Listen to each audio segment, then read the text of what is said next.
When I talk about like high school and things like that, I sound really bitter, but I swear to you, I'm not a bitter person. It's just that that was such a challenging time for me, and in many regards, I just didn't find it to be very helpful.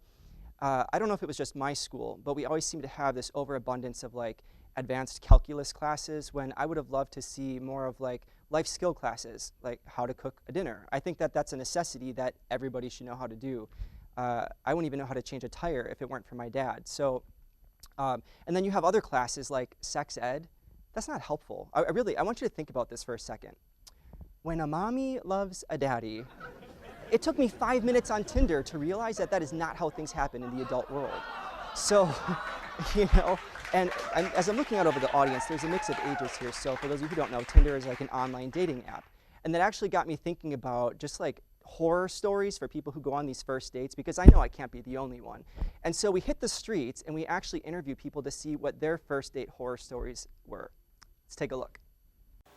Hey guys, it's Steven, and right now I'm standing here on Broadway Street in Nashville, Tennessee, and we're about to ask people to share their most horrific and embarrassing first date stories. Let's take a look. Okay, so do you have a horrific or embarrassing story from a first date? I do. I once went on a date with a guy who put on a fake French accent the entire time, and then at the end of the date we made out and he decided to lick my entire face. Like a dog? He just like licked it? He just licked it, like licked my makeup, like off, right off. That's definitely embarrassing. Well, it's been quite some time since I've had a first date, so no. No? Okay. Well, I thought he was gay the first time I met him. Of course, he's not gay. I'm not gay. No. Thanks for sharing your story. Well, this is actually our first double date, my parents and my boyfriend. Yes. So a kind of a first This date is your story. mom? Yes. This is my mom and dad, and this is my boyfriend. And this is our first double date together. How is it going so far? Great. And there was a really, really attractive woman in there in a set of leopard skin tights. And I looked at her and I thought she's beautiful. And I thought, you look a little bit like Olivia Newton-John. So I said, has anyone told you you look like Olivia Newton-John? And she said, yeah, lots of people tell me that. And she was Olivia Newton-John.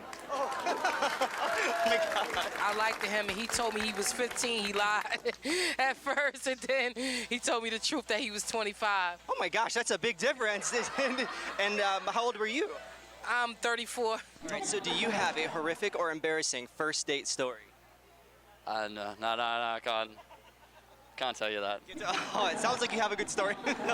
There was a party at our house, and one of her friends decided to show up with his van that had blinky lights on it, and he pretended he was a cop car. And her boyfriend at the time decided to try to grab a keg and be a big man and run down the stairs. And he picked the keg up, and he hit the first step, and he fell all the way to the bottom, and he stayed there till the end of the night. And pretty much the moral of the story is, if you're a little dude, don't try to carry a keg. One of our first dates was spent in our college apartment watching NASCAR, and I took her out for a lovely little McDonald's all-you-could-eat fest as well. Is that a horrific? That's a college first date. Until our roommate's parents walked in and we were drunk and we had McDonald's wrappers everywhere. It was kind of a horror. That's a horrific story. It was bad. I'd gone on a first date with this guy who picked me up on his Harley, and we were on this street right here, actually stopped at the light, and he looked at me and he said, I have to tell you something. I'm like, what? He's like, I was a swinger the last few years, and I didn't know what a swinger was at the time. And so after he told me, I'm like, oh, okay, thank you very much. So we ate, it was a good, and then I'm like, take peace out. I can't do the whole swinger thing. Have you been on a date since? Oh yeah, just not with him. Not with him.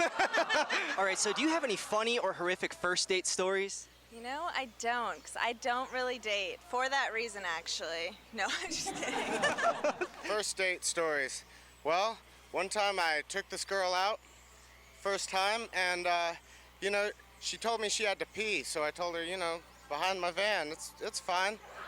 Well, she was taking a while, and she defecated on the sidewalk instead of peeing. On a first date? Yes. That's very classy. Yeah. Okay, well, what happened after that first date? Do you guys have a follow-up date? We did.